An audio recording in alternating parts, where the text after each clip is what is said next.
In today's video, I'm going to teach you how to integrate Zoho CRM with WhatsApp.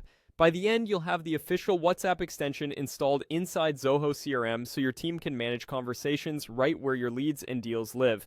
Start by opening your browser and heading to the Zoho homepage. From there, find and click the CRM product.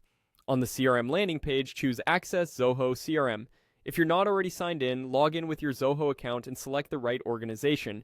You'll need administrator permissions to install extensions, so make sure you're using an account with the proper rights.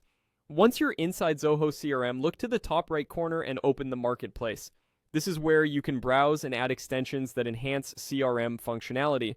In the Marketplace view, click into the search bar and type WhatsApp for CRM.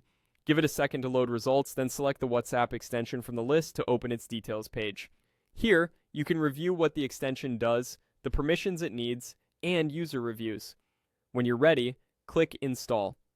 A prompt will appear asking you to agree to terms and allow required permissions.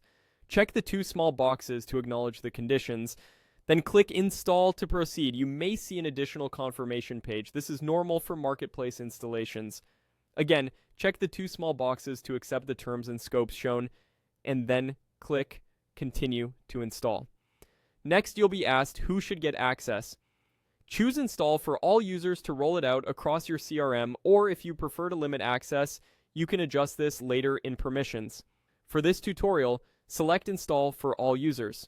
Finally, click Confirm to start the installation. Zoho will now install the WhatsApp extension. This can take a moment. When it completes, you'll see a confirmation and the extension will appear in your installed extensions list. From here, you can open the extension settings inside Zoho CRM to review configuration options and align them with your internal processes. A few quick tips as you wrap up. Ensure your team members have the necessary CRM roles to use the extension's features. If your organization uses WhatsApp Business, be prepared to connect your approved business number and follow any provider-specific steps the extension may prompt you for. Also, if you have strict compliance requirements, review the extension's data access permissions with your admin before enabling it for your whole team. That's it. Your WhatsApp integration is now installed in Zoho CRM, ready to help you centralize conversations and streamline your customer engagement.